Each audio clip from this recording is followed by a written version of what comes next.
बिस्मिल्लाहिर्रहमानिर्रहीम। क़ाबिल एहतराम सामीन गिरामी, वैसे तो हमारा ये चैनल दीनी है। हम दीनी रहबरी जो कुरान और हदीस की रोशनी में जो मसाइल हैं वो आपके सामने कोशिश करते हैं बयान करने की, और एक ऑथेंटिक दीन, सही दीन कोशिश करते हैं आपके सामने लाने की। लेकिन कभी कभी कुछ हमारे जो अतिब्बा हैं, डॉक्टर्स हैं, उनके मशवरे से कुछ मुफीद बातें, कुछ मुफीद जड़ी बूटियाँ वो भी आपके सामने बयान करते हैं कि उनको भी खाया जाए। और अल्लाह ताला की जो नेमतें, चाहे वो जड़ी बूटियों की शक्ल में हो, चाहे वो ड्राई फ्रूट्स की शक्ल में हो, या और जो नेमतें खाने की जो भी हैं जिस शक्ल में भी, उनसे भी हम इस्तेफ़ादा करें, उनको तरीक़े से खाएं ताकि हमारा जिस्म तंदुरुस्त रहे।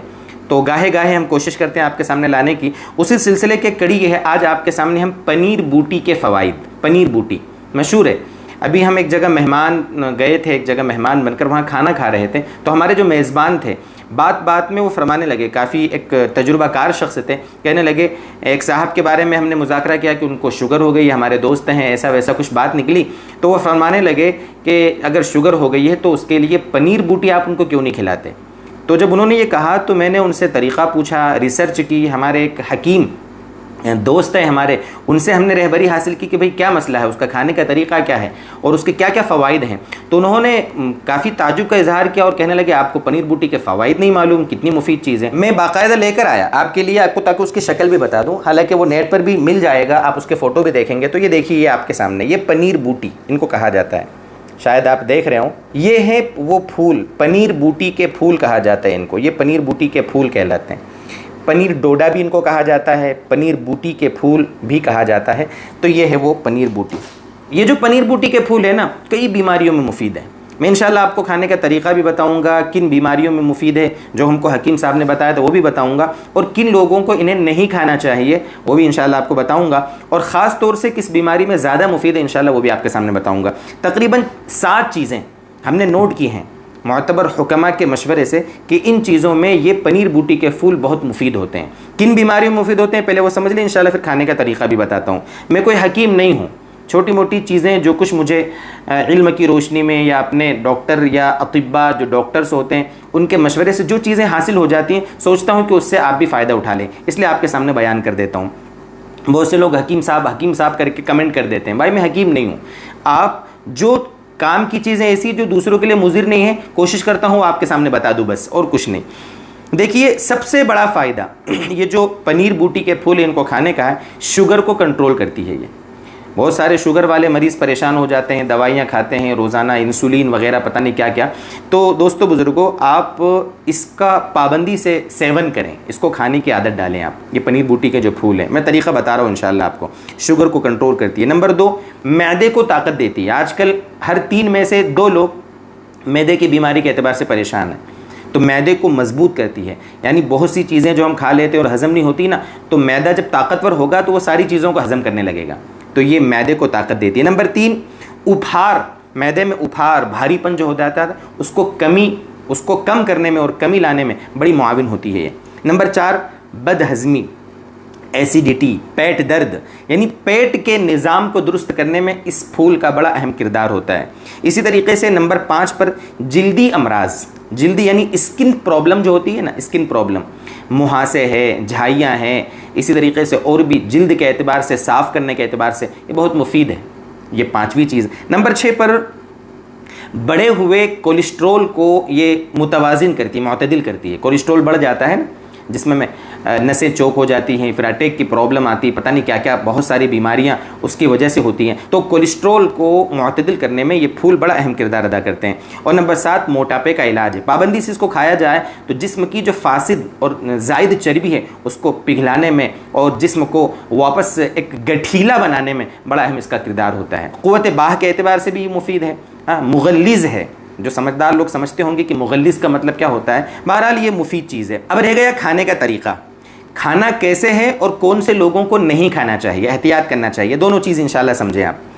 पहली चीज़ तरीक़ा इसका, 10, 11, 12, ये जो फूल मैंने अभी आपको बताया 10, 11, 12, 10, 11, 12 जितनी भी आपकी मर्ज़ी हो, इससे ज़ायद ना हो, इससे कम भी ना लें आप। 10, 11, 12 आप इसके फूल लें और रात में आप आधे कप में, 1 कप में, जैसा आप पी सकते हो उसमें इनको भिगो दें रात में, मगरिब के बाद, ठीक है, सोने से पहले आप भिगो देंगे।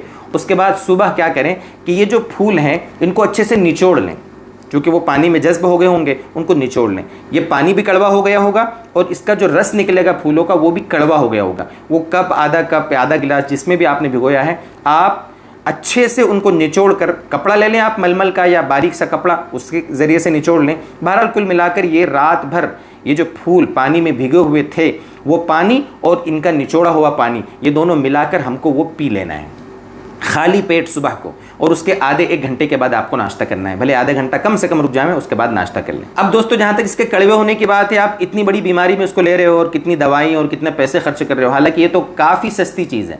हमारे इलाके में 100 ग्राम 50 रुपये की मिल जाती है, यानी 500 रुपये किलो। 1 किलो तो कितनी ढेर आ जाएगी। ये 50 ग्राम है और कागज़ भरा हुआ है। तो देखने की बात यह है कि बड़ी सिंपल सी चीज़ है, आसान सी चीज़ है। बस इतना है कि पीने के लिए थोड़ा सा आपको बर्दाश्त करना पड़ेगा कड़वापन। और अगर आप चाहते हैं कि कड़वेपन से बच जाएं तो एक शक्ल और है कि आप इनको पीस कर पाउडर बना लें। और पाउडर बनाकर क्या करें कि खाली कैप्सूल आते हैं ना, जो खाली कैप्सूल, 6 ग्राम की मिकदार एक कैप्सूल में भरकर सुबह शाम एक एक कैप्सूल खा लिया करें।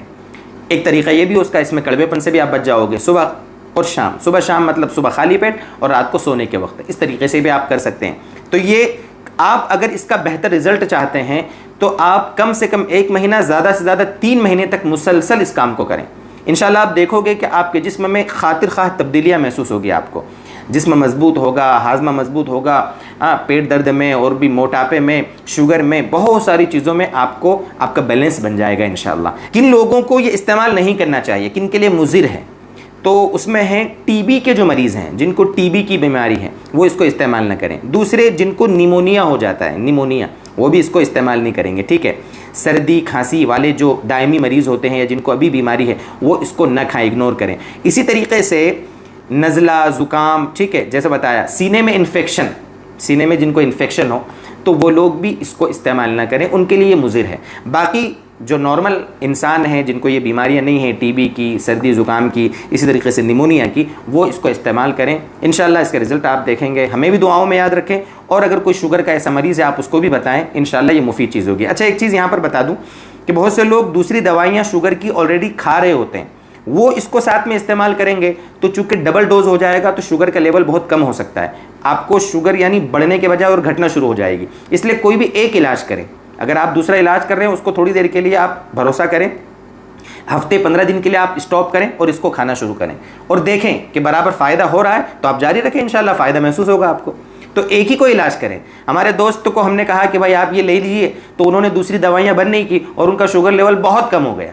तो ऐसा नहीं होना चाहिए। यानी कुल मिलाकर सारी चीज़ें अपने डॉक्टर, अपने हकीम जो भी हैं उनसे मशवरा करके एक समझदारी के साथ, ऐसा नहीं कि कोई चीज़ सुनी और बस अंधा बहरे बनकर उस पर शुरू कर दिया अमल, ऐसा नहीं। समझदारी के साथ, एक बसीरत के साथ आप किसी भी चीज़ को इस तरीके से, मेरा बताया हुआ नुस्खा ही नहीं, कोई भी आप डॉक्टरी इलाज नुस्खा आप इस्तेमाल करें तो आप पहले उसके जानने वालों से मशवरा कर लें कि इसको किस तरह इस्तेमाल करना है, कितने दिन इस्तेमाल करना है, क्या दूसरे लोग इसको इस्तेमाल कर सकते हैं, कौन सी बीमारी वाला इस्तेमाल नहीं कर सकता, कौन कर सकता। बसीरत के साथ किसी भी चीज़ को अमल करने की कोशिश करें। बस आखिर में दुआ है कि अल्लाह तबारक व तआला इससे हमको फ़ायदा पहुँचाए और अल्लाह ताला हमारे जो भी बीमार हैं, अल्लाह ताला उनको शिफा अता फरमाए।